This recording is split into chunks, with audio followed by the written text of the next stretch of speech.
Okay students, now we go for the next experiment, that is to study and verify the performance of circulator. We have already done the experiment for isolator, now we will do for circulator. Now see here, this is the circulator. Okay, you can see it looks just like isolator. This is called as the T-type circulator. There are two types of circulators, T-type and this one is Y-type circulator. Okay, it's a 3-port device as you can see. Okay, now all the 3 ports are open. So you can choose any port as port 1. The remaining will be port 2 and port 3. Observe this carefully. Inside the device there is a white color material which you can see. This is the ferrite material that is coated. Okay, so we know that this is a passive non-reciprocal device which obeys Faraday's law of rotation. So the white material that you see inside this is the coated ferrite material. In the same way, in this T type of circulator also there is a ferrite material. Okay, now here one port, second port, third port. So 3 faces are open, the remaining faces are closed. Okay, so this is a 3-port T-type circulator and this is a 3-port Y-type circulator. Now we are going to analyze the behavior of these circulators.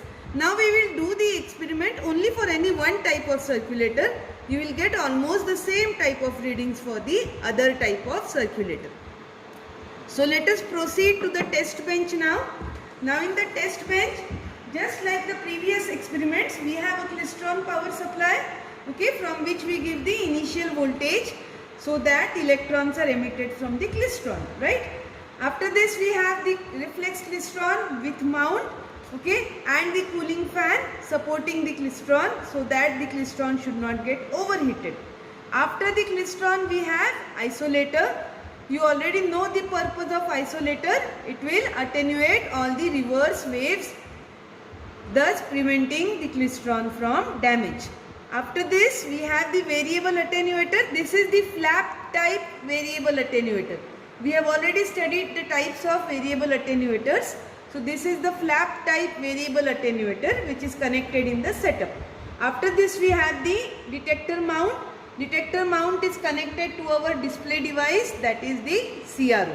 Okay. Now just like we did the previous experiments, here also we will start the supply and we will first note down the beam voltage. Okay. So I have selected a beam voltage of 220 volts. So this is a random value of beam voltage that I have selected, 220 volts. Okay, corresponding to this 220 volts beam voltage, see here you can see that the current is rising. Okay, let this current rise till it becomes constant. Okay, let the current rise till it becomes constant. So let us wait for some time. The klystron is getting heated up. Okay, as the klystron is getting heated up, the value of current, that is the beam current over here, goes on changing. Okay, let us wait till this value becomes constant. Okay, I think it is constant now. So let us take this value as the value for current, that is 10 milliamperes. Okay, now I take the knob to the repeller. Okay, meter select switch to the repeller position. Now corresponding to this repeller, now you can see some random value over here. Okay. Here is the repeller voltage knob. I change the repeller voltage from this knob. Observe the CRO. On the CRO you can see that the strength of the oscillations is changing as I change the repeller voltage. Okay, so this is happening. Okay, as you can see over here. Okay, fine. So this is what happens in response to the change in the repeller voltage. Now what I am going to do, I am going to select any random value of repeller voltage at which I get a measurable output on the CRO. A good measurable output on the CRO. A random value, okay. Suppose I select this value. This value is minus 213. So at minus 213 volts, okay, I get a random value of the power which is around, let us see, it is 1, 2, 3, 4, 5. So complete 5 into 50 millivolts. So I get the input as 5 into 50 millivolts. This is my input power which I have measured without connecting the device in the setup. Now I have to connect the device in the setup. Before connecting the device, turn off the supply and then connect the device in the setup. Where you are going to connect the device? You are going to connect the device between the attenuator and the detector mount. Okay, so you are going to connect the device over here between attenuator and the detector mount. Okay, so as we had said, we will take any one type of circulator. Okay, either T type or Y type. Any one type of circulator we will take. Okay, so I have removed this. I am connecting the Y type circulator. Now I don't know which is port 1. I connect in a random fashion. Okay, I connect port 1. Okay, I connect any port towards the klystron side. Okay, and then I turn on the supply. Okay, now let us see the output. I will measure the output at both the ports. We are rechecking the input just to be sure about the input.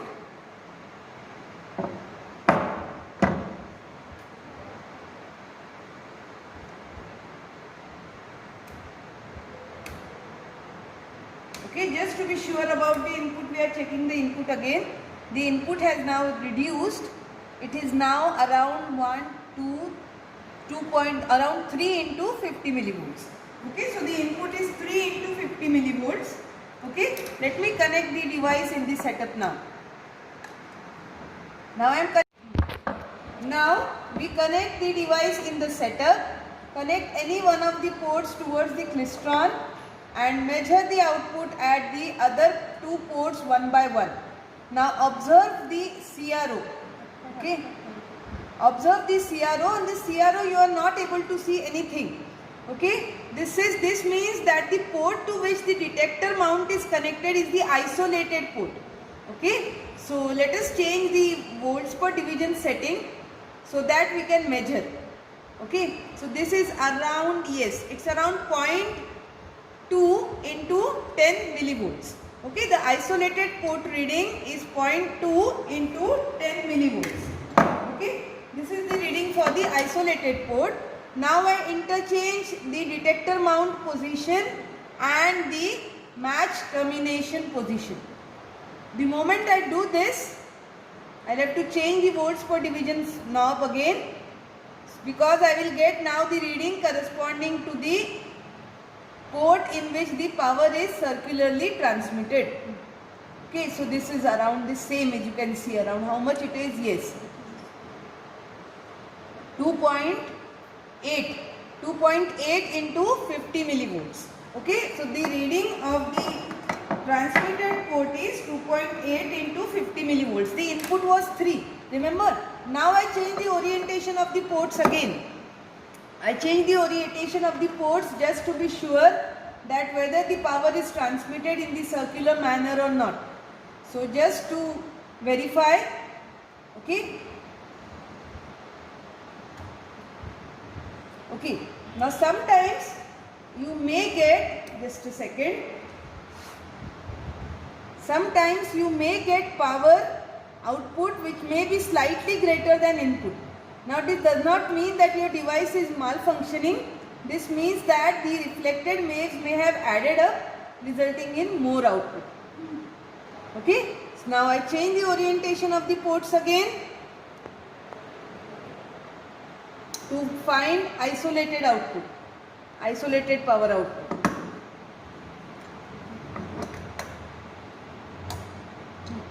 So this is the same, okay, around 0.2 itself. Okay, so as you can see, if we rotate the ports, initially we had taken from one port. Suppose we took from this port, we got output at this port, and this port we got less output. This means if this is port 1, this is port 2, this is port 3. Then we rotated the device, we connected the ports in this manner. This port I connected towards the klystron. At one of these two I got complete transmission of power around 90%, At the remaining I got around 10%. So in this way, circularly the power will be transmitted. 1 to 2, 2 to 3 and 3 to 1. So this is how you are going to perform the experiment on circulators. Okay. So now we go for the observation table for circulator experiment. Okay. So in the observation table, as we do always, first note down the beam voltage. We had got this as 220 volts. So I have noted down the beam voltage as 220 volts. Current 10 milliamperes and the repeller voltage at which I got my output is minus 213 volts. Okay. So you are always going to write down beam voltage, current and repeller voltage before noting down the observations in the table. Now this is the observation table for the circulator experiment. 3-port device. So I have made 3 columns for 3 ports. Port 1, port 2, port 3. You have to do 2 calculations here. The calculation for coupling and the calculation for isolation. Okay. Now port 1. First I had given input to port 1. And you remember how we have noted the input? Without connecting the device in the setup, we had noted the input. So I got the input as 3 into 50 millivolts. I will write it down below port 1. Now at the remaining 2 ports, at one port I got 2.8 into 50 and at another port I got 0.2 into 10. Okay. So the port at which I get the majority of the power as output will be my coupled port. Okay. And the port at which I get less output, very less output, will be my isolated port. So note down port 1 input, port 2 the coupled power port and port 3 in our case is the isolated power port. From these 3 readings I will do these 2 calculations. Coupling will be written as minus 20 log of input by output. Now which input I will consider? Input at port 1 divided by output at port 2. Because coupled port is which port? Port 2. When input is given to port 1, coupled port is port 2. So the coupling formula for this case will be minus 20 log of V1 by V2. When I give input at port 1, I get negligible output at port 3. So port 3 is isolated with respect to port 1. So the formula for isolation will be minus 20 log of V1 by V3. Okay. So take these readings, okay, and do the calculation for isolation and coupling. Similarly, come to the second case. In the second case, input is given at port 2. Output, majority of the output will be obtained at port 3. Very less output at port 1. 1 to 2, 2 to 3. Okay. So when 2 is given as input, port 3 will be my coupled power port. So observe the formula for coupling in the second case. Minus 20 log of V2 by V3. Input is at port 2. Output is at port 3. So minus 20 log of V2 by V3. Input at port 2, negligible output at port 1.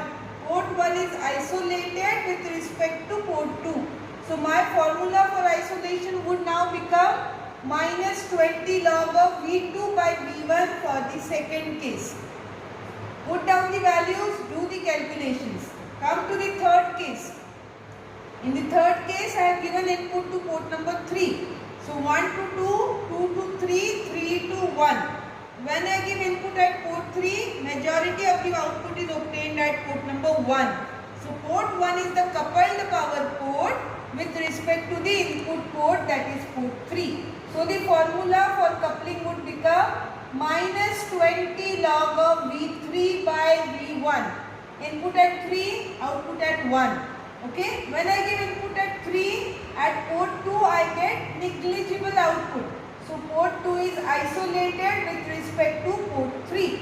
So the formula for isolation becomes minus 20 log of V3 by V2 for the last case. Put down the values, do the calculations, that will complete the performance of the experiment in all respects. Thank you.